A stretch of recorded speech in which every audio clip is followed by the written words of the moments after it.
Hello दोस्तों, एक बार फिर से मैं हाजिर हो चुका हूँ आप सभी लोगों के सामने एक और खूबसूरत कहानी लेकर, जिसका नाम है चोर बना महात्मा।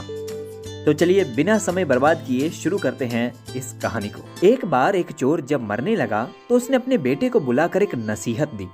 अगर तुझे चोरी करनी है तो किसी गुरुद्वारा, धर्मशाला या किसी धार्मिक स्थान में मत जाना, बल्कि इनसे दूर ही रहना। और दूसरी बात, अगर कभी पकड़े जाओ तो ये मत स्वीकार करना कि तुमने चोरी की है, चाहे कितनी भी सख्त मार पड़े। चोर के लड़के ने कहा, सत्य वचन। इतना कहकर वो चोर मर गया और उसका लड़का रोज रात को चोरी करता रहा। एक बार उस लड़के ने चोरी करने के लिए किसी के घर के ताले तोड़े, लेकिन घर वाले जाग गए और उन्होंने शोर मचा दिया। आगे पहरेदार खड़े थे, उन्होंने कहा, आने दो, बचकर कहां जाएगा। एक तरफ घर वाले खड़े थे और दूसरी तरफ पहरेदार। अब चोर जाए भी तो किधर जाए, पर फिर भी वो किसी तरह वहां से बच निकला। रास्ते में एक धर्मशाला पड़ती थी। धर्मशाला को देखकर उसको अपने बाप की सलाह याद आ गई कि धर्मशाला में नहीं जाना, लेकिन वो अब करे भी तो क्या करे।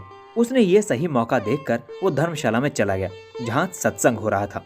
वो बाप का आज्ञाकारी बेटा था, इसलिए उसने अपने कानों में उंगली डाल ली, जिससे सत्संग के वचन उसके कानों में न पड़ जाए। लेकिन आखिरकार मन अड़ियल घोड़ा होता है, इसे जिधर से मोड़ो ये उधर नहीं जाता है। कानों को बंद कर लेने के बाद भी चोर के कानों में ये वचन पड़ ही गए कि देवी देवताओं की परछाई नहीं होती। चोर ने सोचा कि परछाई हो या ना हो, इससे मुझे क्या लेना देना है। घर वाले और पहरेदार पीछे लगे हुए थे। किसी ने बताया कि चोर धर्मशाला में है। जांच पड़ताल होने पर वो चोर पकड़ा गया। पुलिस ने चोर को बहुत मारा, लेकिन उसने अपना अपराध कबूल नहीं किया। उस समय ये नियम था कि जब तक मुजरिम अपराध ना स्वीकार कर ले तो सजा नहीं दी जा सकती। उसे राजा के सामने पेश किया गया। वहां भी खूब मार पड़ी, लेकिन चोर ने वहां भी अपना अपराध नहीं माना। वो चोर देवी की पूजा करता था, इसीलिए पुलिस ने एक ठगनी को सहायता के लिए बुलाया। ठगनी ने कहा कि मैं इसको मना लूंगी। उसने देवी का रूप भरकर 2 नकली बाहें लगाई, चारों हाथों में 4 मशाल जलाई और नकली शेर की सवारी की। क्योंकि वो पुलिस के साथ मिली हुई थी, इसलिए जब वो आई तो उसके कहने पर जेल के दरवाजे कड़कड़ करके खुल गए। जब कोई आदमी किसी मुसीबत में फंस जाता है तो अक्सर अपने इष्ट देव को याद करता है।